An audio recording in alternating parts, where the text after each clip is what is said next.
All right, so a new book is giving insight into the rise of the right on social media. The book is called Antisocial: Online Extremist Techno-Utopians and the Hijacking of the American Conversation. And it goes inside the world of conspiracists, internet trolls, and white supremacists who have played a role in the rise of the so-called alt-right. According to the book's author, Silicon Valley gave the group an ideal platform to broadcast their message to the world.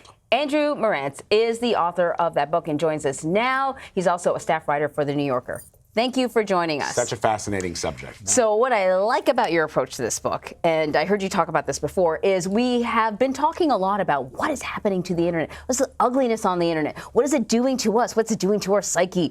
Young people are getting more and more depressed and all that sort of stuff. And the answer, the response is always, you know what we got to do? We got to unplug. And you wanted to take a look at this issue, not sort of on the personal level, but on the societal level. Not just what is it doing to us, but what's it doing to our society. Exactly, because you know, it is easy to log off, and in some cases that might be the right response. Yeah. But you know, if you look at it as an informational crisis that we're experiencing, which I do believe it is, you know, it's one thing if you personally want to stop driving a car. It's another thing to deal with pollution as a whole, or the climate as a whole. So I wanted to see, okay, is this deranging our politics? Is this deranging our society? And if so, how? And so one of the ways I did was by looking at the new gatekeeper institutions, the Facebooks, the Twitters. I spent a lot of time at the Reddit office, which is this huge, I think it's the 5th most trafficked website in the country. Count Anne-Marie is one of those people it's who my lives go-to on site. Reddit. It is. Yes. I got to tap in several times a day. And some of the parts of Reddit are the parts, you know, that you're on, which are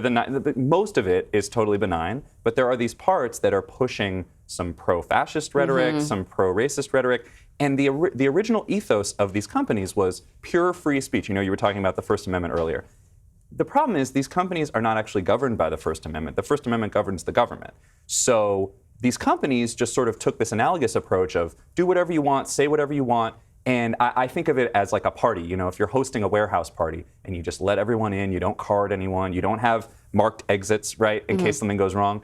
Then after 10 years of these companies, there's suddenly billions, literally billions of people at these warehouse parties, and there's no way to signal, hey guys, something's going wrong. Someone's like poisoning the drinks. There's nothing they can do. So I was there when Reddit and some of these companies started trying to rein it in. After Charlottesville, for example, they let me in, which they never do with reporters. They let me sit in the room as they just opened up their laptops and said, all right, we got to get rid of some of these neo-Nazis, some of these bigots and trolls, and I watched them press delete on all these subreddits, and it was weird, right? Because these are human beings, 20-something, 30-something, you know, literally eating string cheese and drinking kombucha, and they're deleting these subreddits, and I was like, this seems kind of strange, and it seems messy and human and subjective, but also it was like, well, if the humans aren't going to do it, no one else is going to do it. Right. You know, you write about many of the viral stories and memes created by people that you've observed. Oftentimes, they have no basis in factual reality. One of the things I think I'm fascinated by trolls because I think, being on air,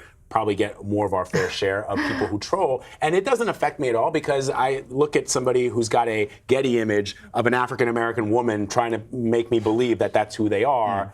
It doesn't bother me. I love trolls because they're not, to me, they're not real. But you also write about the fact that it does have a real effect on society and people. What is that effect? Well, it definitely has an effect. I mean, you know, you and I maybe are more practiced at dealing with this kind of thing. Yeah, just ignore it. Right. But to the average person, the first time it hits them, there's this cortisol spike, there's this rage response, and they don't know what's real. You know, you might be able to see, oh, this is a stock image, this doesn't match up with their behavior, but not everybody's trained in that way. And so one thing I wanted to do as a reporter was really spend enough time with these people.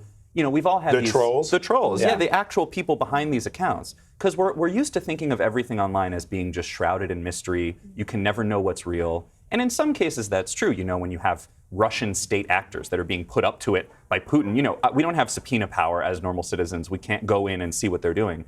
But a lot of these people are just normal American citizens. They're not Russian spies. They're not bots. They're people who are, for whatever weird reason, doing what they're doing and trying to derange our politics and derange our psyche. So but here's the thing I find really fascinating. In the same way that you point to that cortisol spike that somebody has, and look, occasionally it's like people say really mean things and they point out really terrible things, and could happen that you do get a sense of like, whoa, why is this person being like the way that they are? But I wonder about the cortisol spike that exists for people who troll, which I know South Park did a funny thing where they showed a guy who was a normal dad, he had a normal job, and every night he would go up into his attic, take a glass of wine, and play a little Inagata-Davida, and he would just like, troll people, and he was getting off on that. And it was just fun for him. Is that what you've discovered? Well, yeah, I think actually, I remember that episode. Right? When you realize that it's Kenny's dad or whatever who's doing this, it changes your perspective. It doesn't excuse the behavior. Sure. But it changes,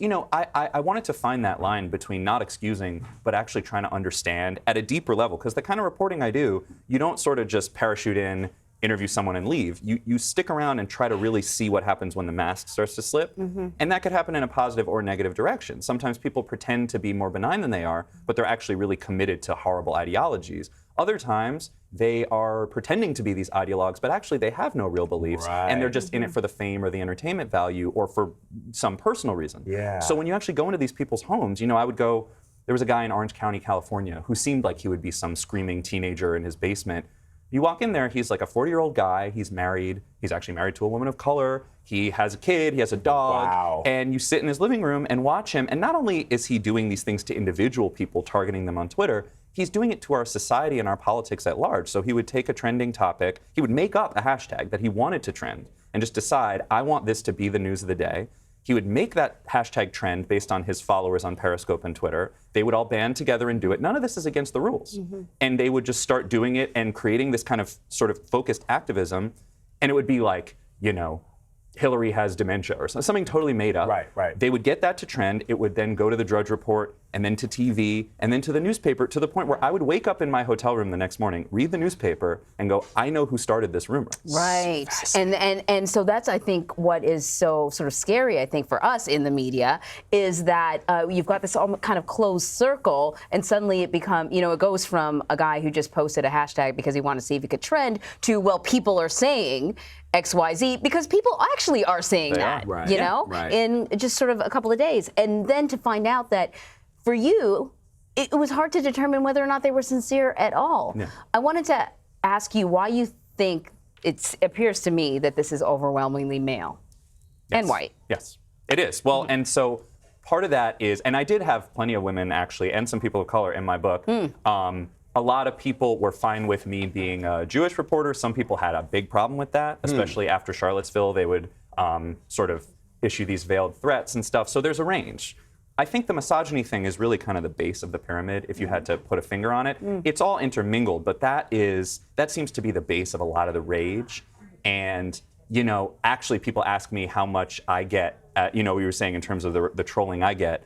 I actually get way less than female reporters who cover this. Yeah, I mean, friends of mine who are female reporters, I feel so horrible. They show me the things that they get.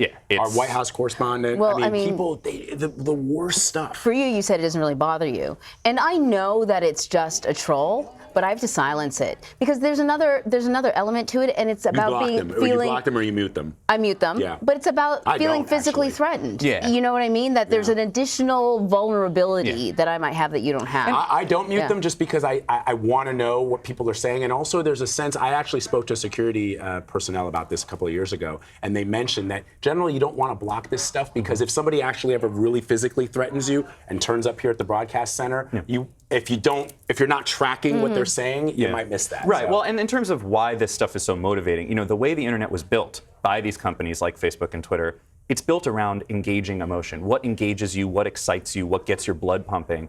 For a lot of people, the misogyny stuff feels emotional. It feels raw. Whether it's their mommy issues or their, I don't know, their women rejection issues, whatever it is, that is the thing that taps into an emotion. So that I use the example of, Hillary has an illness. You see people doing this in political propaganda. A woman candidate is disgusting. Oh, Trump said, oh, she went to the bathroom. That's disgusting. That is the kind of stuff that gets people at an emotional gut level, whether they admit it or not, way more than arguments about foreign policy or whatever. So fascinating. Andrew Morantz, thank you so much. Really fascinating. Thanks for joining us. Thank you.